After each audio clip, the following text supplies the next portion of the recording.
بسم الله الرحمن الرحيم. رجعت لكم تاني بفيديو جديد.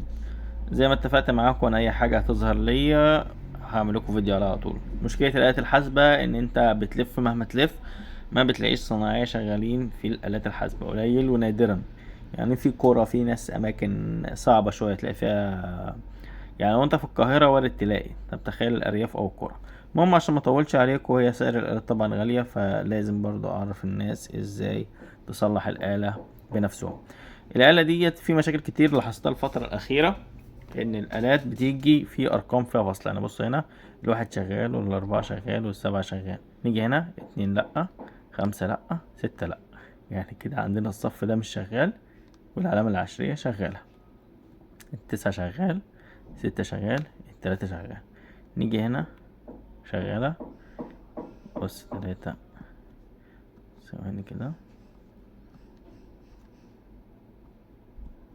مش شغال.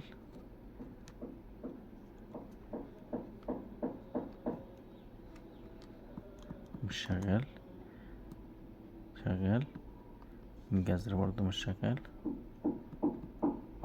بص اتنين شغال. بص شغال. لو تلاحظوا في كام زرار عطلان. تمام. عندنا التمانية والخمسة والاتنين والأس تلاتة والجذر دوت. يعني في كام حاجة كده بايظة. طيب العطل بيبقى فين؟ هتبقى الزرار دي مش شغالة. ده يعني الآلة تعتبر كده ملهاش أي 30 لازمة. نيجي أول حاجة هنفتح الآلة مع بعض، نشوف بس علبة. مش عارف أنا الحبكة الدق دلوقتي.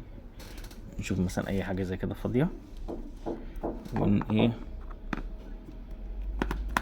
نفك المسامير كده. الآلة دي شكلها طايلها مية يا جماعة. 100 مرة أقول لكم، أو ما قلتش قبل كده مش عارف، إنه ما ينفعش تحط مشروب جنب الآلة. يعني أو موبايلك، موبايل المشروب يعني جنبك وأنت بتذاكر دوت. يبقى ليه يعني معنى صح كرسي كده على جنب أو حاجة على جنب، عشان أوراقك وعشان الآلة وعشان الموبايل، وعشان ما تطردش من البيت زي كده يعني. اول ما بتلاقي الآلة فيها الحتة دي كده 90% بتبقى نظام البطارية بتاعتها، بطارية الريموت اللي هي الحجارة القلم.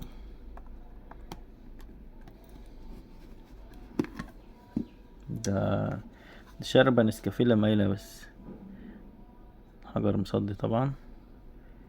بس هو غالبا التقطيع ده مبيبقاش بسبب المية. تمام. بنعمل ايه بقى؟ عملت انا فيديوهات لأرقام تانية قبل كده برضو. بنيجي نركز مع الخطوط اللي ماشية دي. تمام. شايفين الخطوط دي؟ نمسكها خط خط، يعني نمسك الخط ده نمشي كده. بنزوم لكم شوية. نمشي. نفضل ماشيين وراه لحد ما نوصل. دي لزقة امان كده برضو، هو لو كله يبقى كده يبقى احسن. نمشي تمام، مفيهوش حاجة.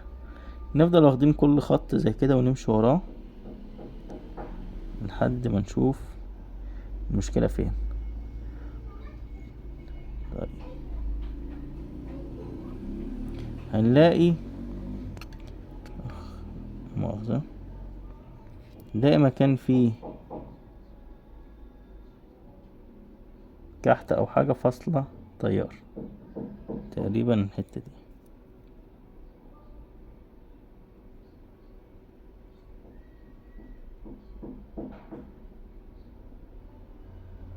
بيبقى ده بسبب، لو تلاحظوا فيه خط هنا كده ظاهر، ده بيجي بسبب الحتة اللي في الآلة دي، هو الجزء ده.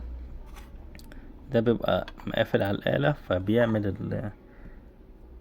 بيعمل الحوار ده. يعني هو تقريبا هو المسار ده.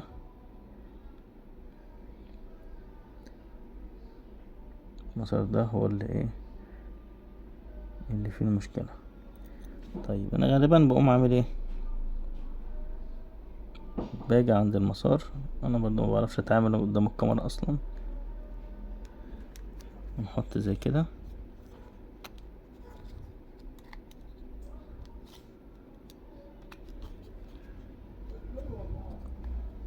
هي كده. نيجي عند المسار فين اللي قلنا عليه مقطوع ده، نحط عليه ايدينا كده.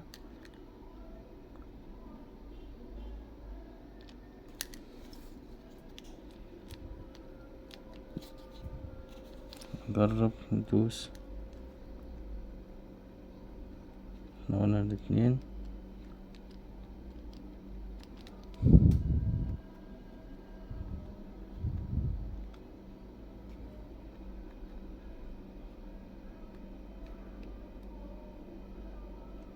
خلينا نحط ايدينا على الاتنين تحت كده. الآلة بتفصل بسبب الحجر ده اصلا، حجر مصدي وعامل مشكلة.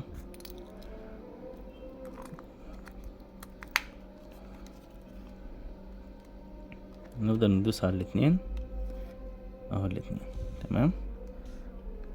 خلينا دايسين عليه ونيجي عند الحتة اللي احنا قلنا عليها، هي فين؟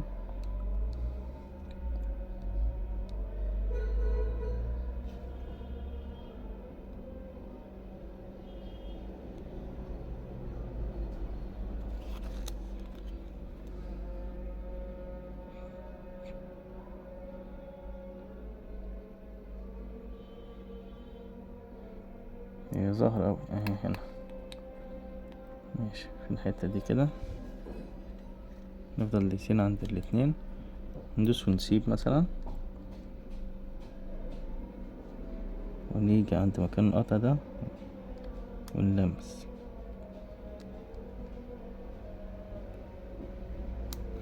نيجي نبص هنا، شفتوا الحركة دي بقى؟ رجع الزوم بقى ورا، اشتغلت يا باشا. فكده هي الحتة دي اللي عاملة المشكلة. طيب هل هي على قد الاتنين بس؟ لا، احنا مثلا لو دوسنا هنا عند ال5 اهي مبتكتبش تمام. القطع ده بيبقى ماسك الصف بحاله او مجموعة ارقام مع بعض. نيجي تاني لنفس المكان اهو هنا، انا بدوس على ال5. نيجي نبص كده، ما جابتش. طيب ندوس تاني على ال5. اثبت لكم ان هو بيشغل لكذا زرار اهو هنا.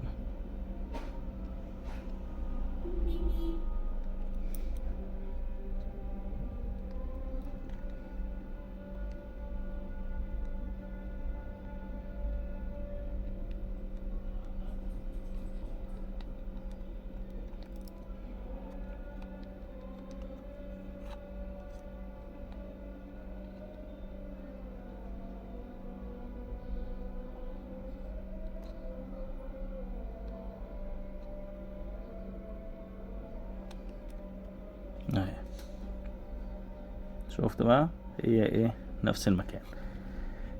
طيب هنشغل المكوة ونشتغل. انا طبعا مش هعرف ان انا اشتغل بالمكوة هنا، او هعملها لكم هنا، بس الفكرة ان الفيديو هتطول. هنعمل بس هي نقطة تصدير هنلزقها في الحتة اللي مقطوعة دي. طيب احنا ما عندناش مكوة او مش بنعرفش نشتغل على المكوة، هنعرف بس المكان، لان بتاع محلات الموبايلات هو زي ما قلت لكم مفك كده، وهنجرب وصلنا للمكان وعرفنا مكان القطع فين. هنروح مكان محل موبايلات ونقول له انا عايزك تعمل لي كوبري في الحته دي لو القطع كبير شويه مثلا، او ان هو يعمل لك نقطه تصدير، هو تدي له 20 جنيه ولا اي حاجه وخلص الحوار على كده، مادام انت وصلت للحوار بنفسك تمام. فهنوقف الفيديو ونعمل اللقطه ديت وهوريها لكم تاني تمام. بسم الله الرحمن الرحيم. عملنا اهي بص النقطة دي بس، موضوع بسيط جدا. يجي بقى نجرب هنا، مش عارف انه مزوم ولا رجعت الزوم، رجعته ماشي. بصوا كده 2 5 8 دي الحروف اللي كانت واقفة.